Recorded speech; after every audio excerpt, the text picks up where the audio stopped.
Nós temos a tendência de manter o mesmo padrão alimentar ao longo da vida, né? O que nos foi dado para experimentar desde criança, a gente mantém aquele padrão e às vezes isso faz com que a gente não tenha acesso a alimentos diferentes que poderíamos até gostar muito de colocar na nossa rotina. Tudo isso que você vai experimentando, você vai trazendo a alimentação para uma experiência completa, né? Não só para aquilo de comer e pronto, acabou. A gente pode fazer versões funcionais, saudáveis daquilo que a gente já tem o costume de consumir.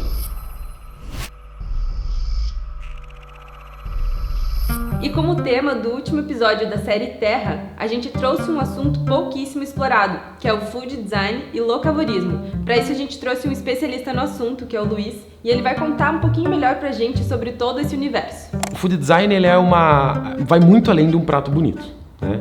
O food design, na verdade, ele alia as boas práticas com as metodologias que levam, né, dentro do amplo universo da alimentação, com o objetivo do impacto positivo na natureza. Então, o alimento ele serve como um meio para impactar positivamente o nosso redor, as pessoas, a natureza, por exemplo. Então, eu costumo dizer que a gente alia a criatividade, a sensibilidade do design, né, com todo esse amplo aspecto da alimentação, que vai desde do início do processo da alimentação, passando por agrofloresta, passando por produção artesanal, passando pela distribuição, indo até o consumo, indo às experiências e também o descarte. Então, ele alia essa vontade humana com as necessidades da natureza e de todo o processo alimentar. Como que a gente pode melhorar a relação desse alimento com o consumidor? E também a gente pode descobrir como que o resíduo de um alimento ou de um processo, uma compostagem, por exemplo, pode ser útil para uma outra indústria, movimentando a economia circular. A grande questão do food design é que ele é um universo muito amplo. Então ele é muito mais uma metodologia e uma prática que pode ser aplicada em diferentes fases e em diferentes setores do universo alimentar. E até mesmo fora do alimento. Por exemplo, no universo da moda. A gente tem hoje couro vegetal feito a partir de resíduo de kombucha, que é um processo alimentar, mas que ao mesmo tempo ele está sendo utilizado em outro setor. Por isso que eu digo que o food design vai muito além da gastronomia. Então as técnicas gastronômicas ou da cultura alimentar, elas podem ser usadas em diferentes setores e em diferentes aspectos. Eu acho que as food techs elas têm um campo incrível dentro do food design, porque talvez sejam as empresas que mais vão se beneficiar dos processos do food design. Hoje a gente busca um mercado cada vez mais, um consumidor que busca cada vez mais personalização.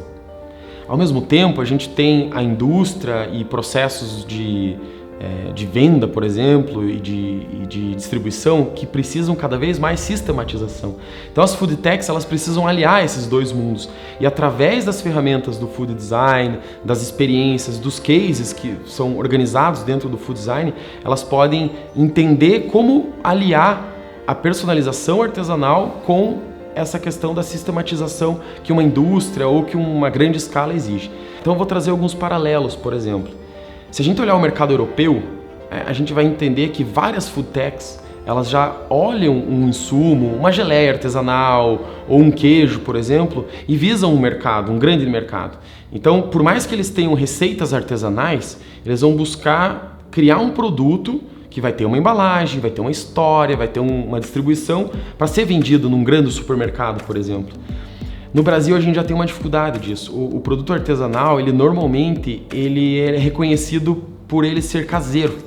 Então as food techs, eu acho que elas estão surgindo no Brasil justamente para mudar esse panorama, para transformar as receitas artesanais, as práticas artesanais em produtos com mais conforto, com mais conveniência, com mais utilidade, com mais uso no dia a dia das pessoas.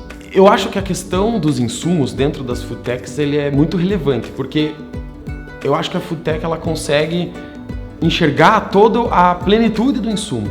Então o insumo ele não é só visto para daquele determinado uso, mas ele também o insumo ele é mapeado, né? Ele entende-se quais são os benefícios para o dia a dia, quais são os benefícios de sabor, quais são os benefícios nutricionais e todas essas características complexas, elas precisam de alguma maneira chegar no consumidor e de forma simples. Então a Food Tech, ela também tem essa capacidade de entender o que é o insumo e processar esse insumo na melhor maneira possível para que o consumidor consuma da melhor maneira possível. E o Food Design, ele ajuda não tanto nessa narrativa, quanto também nessa pesquisa, nesse modelo, por exemplo, para fazer o produto em determinada escala, em determinado objetivo, por exemplo.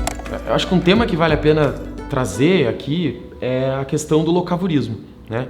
O locavorismo, ele é um conceito que está vindo nos últimos anos, né, que pouca gente conhece, mas que a gente está conhecendo cada vez mais, mas que os nossos avós praticavam, né? O locavorismo nada mais é do que o hábito do consumo local, consciente, né? Você não consome localmente porque é cômodo, você consome localmente porque você sabe do impacto positivo de consumir localmente. Esse termo nasce na gastronomia, mas não quer dizer que ele fica na gastronomia. A gente pode falar sobre moda, sobre design, sobre arquitetura local. E isso tem um impacto real na economia e real na sociedade. Por quê? Porque a gente valoriza quem está próximo e, com isso, a economia próxima, a economia local. E esse tema está muito aliado com a cultura alimentar, né?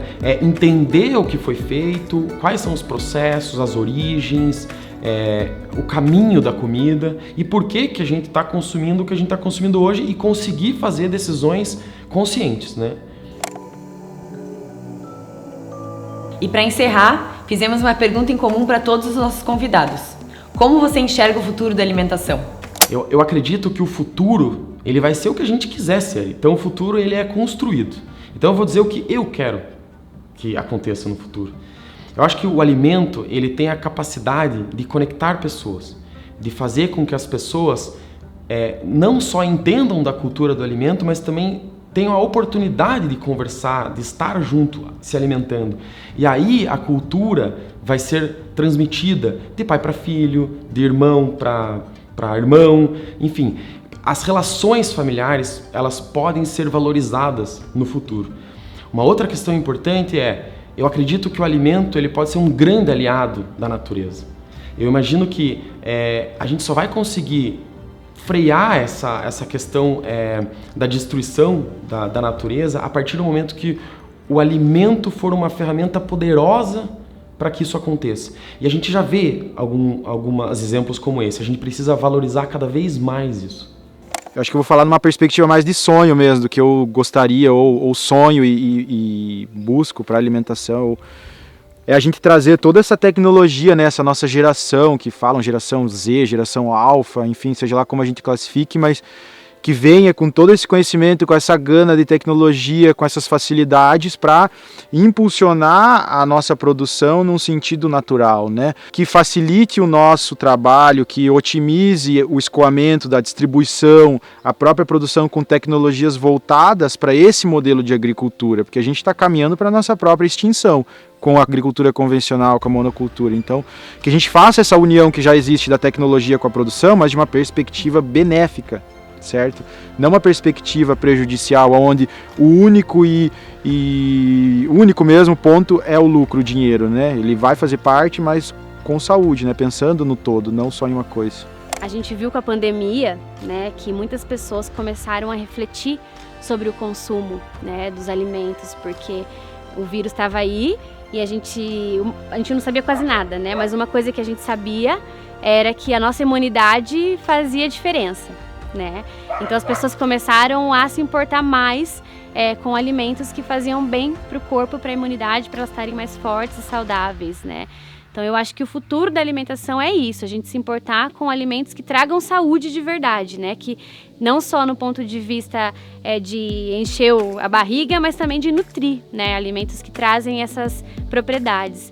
E aí, como produzir esses alimentos, né? Eu acho que é uma outra resposta, né? O futuro da alimentação também está na produção, né? Que a gente encontre caminhos que a gente possa produzir com tecnologia, com avanços, com pessoas de diferentes áreas. Então, desde uma professora, um designer, um agricultor, um engenheiro, enfim, todo mundo tem potencial para contribuir de diferentes formas, tanto na produção quanto na divulgação desse trabalho, né? Numa produção sustentável, tecnológica, que garanta a nossa permanência aqui, né, no planeta. Senão o planeta vai dar um jeito de expulsar a gente, porque é um organismo vivo, né? O futuro da alimentação depende de muitas questões, né? Não só de nós consumidores, a gente tem um poder muito grande sim, aquilo que a gente coloca nosso dinheiro dita muitas vezes como que as coisas vão caminhar, como que os produtores vão conduzir, mas também engloba questões muito maiores, questões que envolvem governos, que envolvem grandes empresas, que são grandes detentoras de poder. Então não está só nas nossas mãos. Mas eu acho que a gente não deve se chatear ou, de repente, se desmobilizar porque não está nas nossas mãos. A gente tem que fazer o que está ao nosso redor, porque também a gente funciona, às vezes, em pequenos, grandes nichos, né? Então, dentro do nosso universo, a gente tem que consumir aquilo que a gente acredita, fortalecer aquilo que a gente quer ver. Então, eu gostaria de ver um mundo com alimentação orgânica, com alimentação mais local. Então, vamos fomentar essa cadeia local, orgânica. Eu acho que está mais ou menos por aí. Não idealizar um mundo, necessariamente, que não depende só da gente, mas fomentar e patrocinar aquilo que a gente acredita e aquilo que a gente quer ver se multiplicar. Eu espero que as pessoas se conectem cada vez mais com a diversidade e com os processos. Da gente entender que dá para você fazer o seu leite de coco, você pode comprar um coco e fazer em casa. Realmente participar da sua alimentação, não ser uma coisa terceirizada, de você ir lá comprar de alguém, única e exclusivamente. Eu acho que a troca, consumo, comércio vai sempre existir e é o que mantém o planeta inteirado também. Só que a gente precisa sim cozinhar a nossa comida, fazer coisas que alimentam a nossa alma, fazer da gente para nós, diretamente. Eu acho que a minha esperança é essa, que as pessoas se conectem cada vez mais com as etapas, porque é o que nos faz manter vivo. Eu costumo dizer que é terapêutico, assim, você conhecer as etapas, né? Você colher, você saber que aquele insumo que você está colhendo ficou ali 2, 3 meses ou 1 mês, e você fazer uma comida com aquele insumo. Para mim, esse é o futuro, que as pessoas tenham mais consciência das etapas e dos processos. Só que o modelo de vida que a gente vive hoje nos impede muitas vezes. Eu mesma, como cozinheira, como uma pessoa que tem que trabalhar fora, nem sempre eu consigo me alimentar da maneira que eu considero ideal. Mas o ideal também é ideal, né? Não pode fazer com que a gente deixe de fazer, né? O ideal não pode travar a gente, não pode fazer com que a gente não faça essas coisas, né? O ideal tem que nos alimentar para uma busca, assim. Então, a minha esperança é que a gente possa ter um ritmo de vida diferente, que seja mais prolífico para a gente poder se conectar novamente um pouco mais com a alimentação, fazer nossa própria comida, diversificar.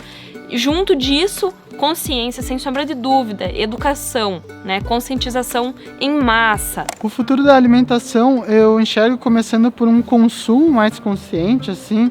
Também penso muito que as pessoas têm a tendência de cada vez mais estarem atentas para o impacto do alimento na nossa saúde, né? Então eu enxergo assim uma tendência para o pessoal ter mais uma visão para os orgânicos, né? Que não tem essa injeção ali de agrotóxicos. Daí tem tudo a ver com o nosso trabalho, que gera um adubo natural assim para isso.